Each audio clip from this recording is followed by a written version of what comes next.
So I always say that I started my business out of desperation. So I started my career, so Pittsburgh born and raised, undergrad at Duquesne, 16 years of Catholic education, and graduated from Duquesne, went right into Johnson & Johnson. So big global healthcare. I was in surgical sales.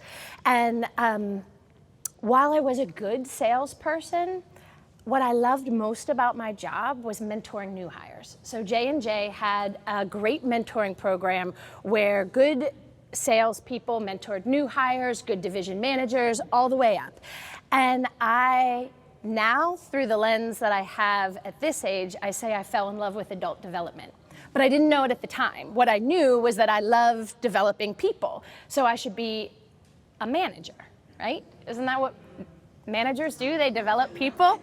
The ripe old age they're supposed to. They're supposed to. 24. I'm like, well, obviously I should be a sales manager. And J&J had the philosophy that if you want to move up, you have to move out. And I was a single mom at the time, so leaving Pittsburgh to go to another territory wasn't a possibility for me.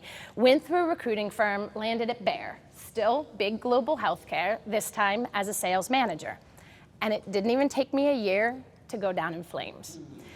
Because if you think about it, the qualities that make someone a good salesperson make them, at best, probably a C- sales manager. I just wanted everybody to like me. I did my people's work for them. And luckily for me, Bayer didn't fire me. They absolutely could have, because I was a horrific sales manager. They pipelined me instead into learning and development. And that's where I found that there was a role called coaching. And it was like, you know, the old Bugs Bunny cartoons where the sky opens up and the sun comes down and it's like, hallelujah. Like, this is what I was meant to do.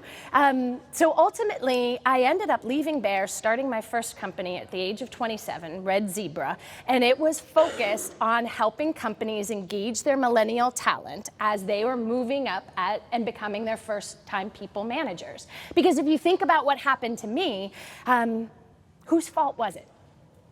Was it mine that I had oversold my abilities when I went into the interview and said, I can be a sales manager? Or was it the organization's? I didn't lie on my resume. They knew I hadn't any sales management experience. And the reality is there was a little bit of blame on both sides. And so my first company was focused specifically on helping young talent out of desperation. And then I was in the construction industry for 7 years, where I got super passionate about women's leadership and a more inclusive talent pipeline.